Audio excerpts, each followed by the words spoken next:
We are going to rewrite the standard form ax plus by is equal to c into slope-intercept form. So for our first example, we have 2x plus 3y is equal to 6. So ang kailangan niya ay maging y is equal to mx plus b. So we use the APE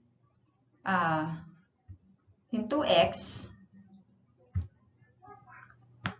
Yung shortcut na lang gawin natin, no? Since this is positive, magdadagdag tayo ng negative.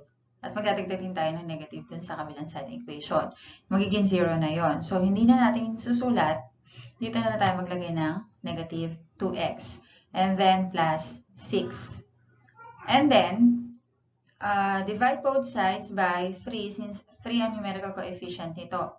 Para lang din nag-multiply sa 1/3. Reciprocal ng 3. Para maging 1 na lang ang numerical coefficient ng y. So, we will divide both sides by 3. So, mangyayari ay 3/3 y is equal to negative 2/3 x plus 3. And then, simplify. Ayan. So, ang final answer natin is y is equal to negative 2/3 x plus 2. Wherein, ito yung slope natin, negative 2/3, and this is our y-intercept. Next, we have x minus 2y is equal to 4. So, ganun din. So, since this is positive, magdagdag na tayo ng negative dito sa kabilang side ng equation. And then dito ay automatic na 0 naman. Okay, tapos,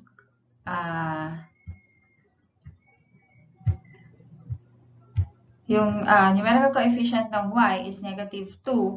So, divide natin both sides of the equation by negative 2. So, negative 2 over negative 2y is equal to negative 1 over negative 2x. Kasi numerical coefficient nito is negative 1, di ba?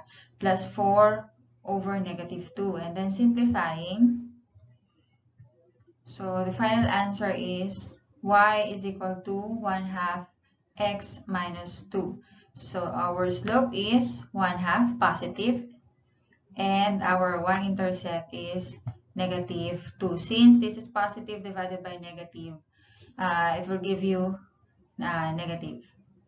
Since itong 4 is positive and this 2 is negative, 4 divided by positive divided by negative is negative. Next, we have number 3. 4x plus 3y is equal to negative 5. So, this is positive. So, magdadagdag tayo ng negative 4x dito sa kabilang side ng equation. So, 3y is equal to negative 4x minus 5. And then, divide both sides by 3 since 3 ang numerical coefficient ng y. Okay? And then, simplifying. So, the final answer is y is equal to negative 4/3 x plus 5/3.